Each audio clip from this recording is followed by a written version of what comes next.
ओम करो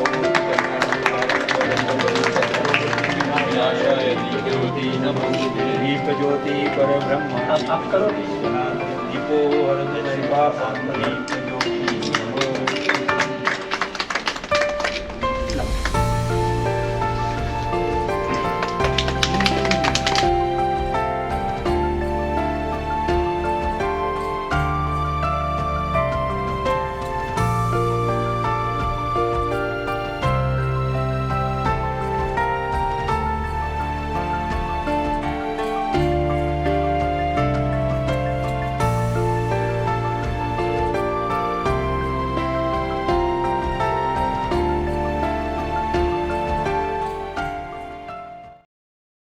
नमस्कार, मैं अक्षय आमेरिया उज्जैन से आया हूँ।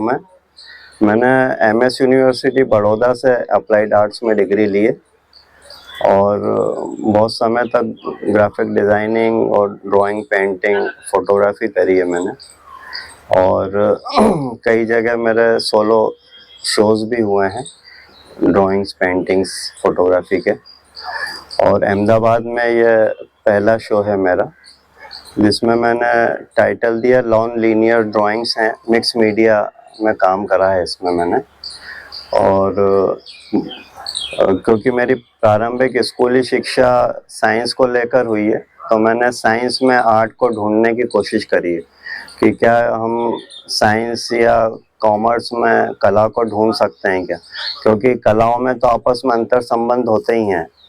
फिर चाहे वो संगीत हो, साहित्य हो, नृत्य हो, पेंटिंग हो, फोटोग्राफी हो, लेकिन क्या हम साइंस में ढूंढ सकते हैं क्या ऐसा? तो उसी को एक्सप्लोर करने की कोशिश करी है मैंने इसके माध्यम से। जब हम स्टिल लाइफ की बात करते हैं चित्रकला में, तो हम अमूमन ऐसे विषय लेते हैं कि फ्लावर पॉट हो गया, फ्लावर्स हो गए, कुछ फ्रूट्स हो गए, इस तरह के चीज़ें रहती हैं उसमें, कुछ ज्योमेट्रिकल फॉर्म्स हो गए। तो मैंने ये देखने की कोशिश करी, एक्सप्लोर करने की, जो हमारे जीवन में डे टू डे लाइफ में जुड़े हुए हैं। फिर चाहे वो सिलाई मशीन हो या इलेक्ट्रिक मीटर हो या वाटर मीटर हो, तो उसमें क्या हम उस फॉर्म को एज ए आर्ट फॉर्म हम यूज़ कर सकते हैं कि नहीं? तो उसको आर्ट फॉर्म के साथ में कुछ उसमें टेक्निकल चीज़ें भी एक्सप्लोर करने की कोशिश की है उसमें। मारा मित्र अक्षय अमेरियाનું અહીંયા ગેલેરીની અંદર શો થયો છે, જેઓ ઉજ્જૈનના વતની છે અને એમએસ યુનિવર્સિટીના એક સમયના વિદ્યાર્થી છે એપ્લાઇડ આર્ટિસ્ટ, પણ તેઓ કરે છે હાલમાં પેઇન્ટિંગ. એમની એક વિશિષ્ટ શૈલીને માણવા જેવી ખરી. એની એવી એક શૈલી છે જે નિર્જીવ ઓબ્જેક્ટની અંદર એમાં સજીવ સબ્જેક્ટ તરીકે જોવે છે અને એને એવી રીતે વિસ્તારે છે કે જાણે કે એને જો આપણે જાણીએ, જોઈએ તો આપણી સાથે સંવાદ સાધતું હોય એવા પ્રકારનો એક અહેસાસ થાય છે. આવા એક સરસ વર્કની અંદર એને ક્યાંય કલરને ક્યાંય મોહ રાખ્યો નથી, મોનોક્રોમની અંદર એને કામ કર્યા છે. એવા લખાણોવાળા કાગળો ઉપર પણ એના પોતાના કામને મૂક્યા છે. આપણે પહેલી દ્રષ્ટિએ લાગે કે આ વર્ક વિશે લખાણ છે, પરંતુ એ લખાણ એને એક પૂરક, એક એસ્થેટિક ફોર્મને પૂરું એનહાન્સ કરવા માટેનું એ મૂકેલું હોય છે. કારણ કે તેઓ અંતે એક એપ્લાઇડ આર્ટિસ્ટ છે, એટલે એક એપ્લાઇડ આર્ટિસ્ટના પેઇન્ટિંગને અને એક બહુ જ વિશિષ્ટ શૈલીને માણવા જેવું જો અવસર આપણે અમદાવાદને પ્રાપ્ત થયો છે અને એ ગુફા આર્ટ ગેલેરીની અંદર છે.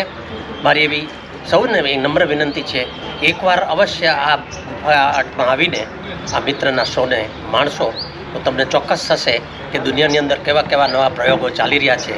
એમાંનો આ એક સુંદર પ્રયોગ અને સફળ પ્રયોગ છે, જેને આપણે માણીશું. ધન્યવાદ. હું પ્રશાંત પટેલ, ચિત્રકાર.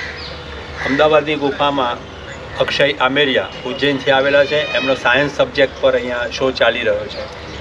સાયન્સના ચિત્રો જોતાં આપણને ગાંભીર્ય એટલે વિષયમાં શું કહેવા માગે છે એ આપણે પહેલી નજરે કંઈ ખબર પડતી નથી, પણ એ સમજાવે તો આપણને ખ્યાલ આવે છે. રોજિંદા જીવનની અંદર આપણે જે બધી વસ્તુઓ વાપરતા હોય જેનો ઉપયોગ કરીને ઓબ્જેક્ટ તરીકે એમને અહીંયા ચિત્રો રજૂ કરેલા છે. અક્ષય અમેરિયા એક સારા મિત્ર અને એક સારા માણસ તરીકે પણ એમનું એક વ્યક્તિત્વ સુંદર છે. તેઓ સાહિત્ય અને કલા અને જુદા જુદા પ્રયોગોમાં ખૂબ જ માહિર છે.